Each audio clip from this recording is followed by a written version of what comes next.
All right, joining us on the phone is Governor Murphy. Governor, thank you so much for taking the time. How are you? I'm doing great, Katie. An early happy 4th of July to you and everybody out there. Well, a big new budget, your first as governor after some budget negotiations that went on for the past several weeks, and there's money in there, new money for schools, for New Jersey Transit, and for the pension system. What are some of the areas in this budget where New Jerseyans will notice the most impact? I think you mentioned some of the big ones. Education and transportation, I think, are the big, in addition to meeting our obligations, as you suggested, making our pension payment. But this is a huge historic investment in K through 12 education, expanding pre-K, making college affordable for many more, and then a huge investment in NJ Transit, tripling the state's support in NJ Transit. Those are where I think folks will say, you know what, we're finally getting, after 8 years in the wilderness, the middle class in the state can finally say we're getting our money's worth in New Jersey just like it used to be. And one point that you really wanted to make sure there was enough revenue to cover this increased funding. One proposal you pushed legislators to accept was a millionaire's tax, and there is a version of that here, a higher income tax on those who make more than $5 million. And what led to that in the negotiations in this budget? Well, at the end of the day, the issues were very little about the investments we needed to make. The budget we put forward on March 13th is largely the budget that was adopted, and then some in terms of the investments. But we needed to get sustainable revenues, and a millionaire's tax had to be a part of that. You know, and this is not tax warfare or class warfare, but the wealthiest among us have had a really good ride over the prior administration, and the Trump tax bill is allowing that ride to continue. We needed to make sure they paid their fair share.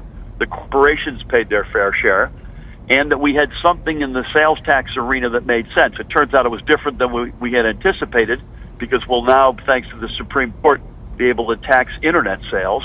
But at the end of the day, tax fairness, sustainable revenues, a responsible budget were all important to us, and I think we got a version of all of that.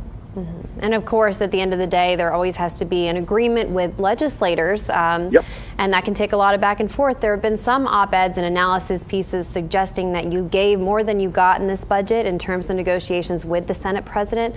What do you make of those, and does it affect your agenda going forward? No, it certainly doesn't affect any part of our agenda, but it's a good example of the sort of Trenton inside, you know, who won and who lost. The winner here is the middle class of New Jersey and those who dream looking up at it, as I was growing up, to someday get into the middle class. That's the overwhelming, screaming winner in this. And I feel, you know, we got, based on the budget we proposed in March, we got about 99% of what we asked for. So to me, the middle class is the big winner. One piece that people ask about a lot is that originally I know you were hoping to see marijuana legalized in the state, and that was part of your budget proposal, but it seems like it's been slower to gain legislative support than expected. So what's your outlook on legalization at this point as we look ahead for the rest of the year? Yes. So, Katie, I've always broken this down into two pieces, medical and adult use recreational. On the medical side, we instantly signed an executive order. We did an audit. That system is being opened up dramatically, thank God.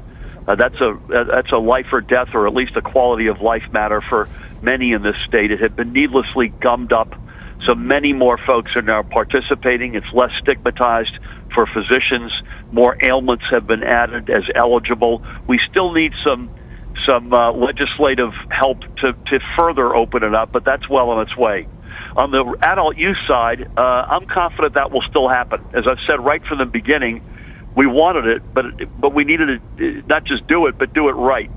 And so I think the legislative leadership's been also with me on this, that this is a high priority post-budget to get that over the goal line, and I'm confident we will. But we just got to make sure we do it the right way.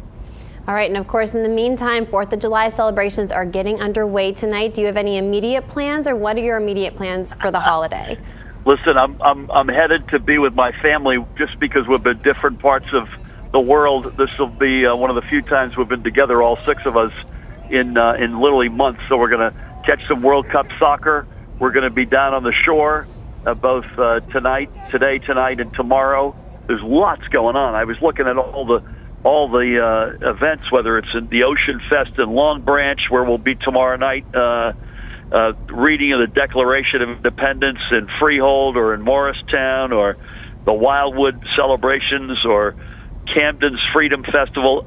All over the state, there's lots going on. We'll be out there with folks. It's the quintessential American holiday, and thrilled to be in one of, if not the greatest states in the nation. All right, Governor. Well, we may catch up to you at some of those beaches tomorrow. Thank you for taking the time, and happy 4th. Hey, same to you, Katie, and all there. Take care.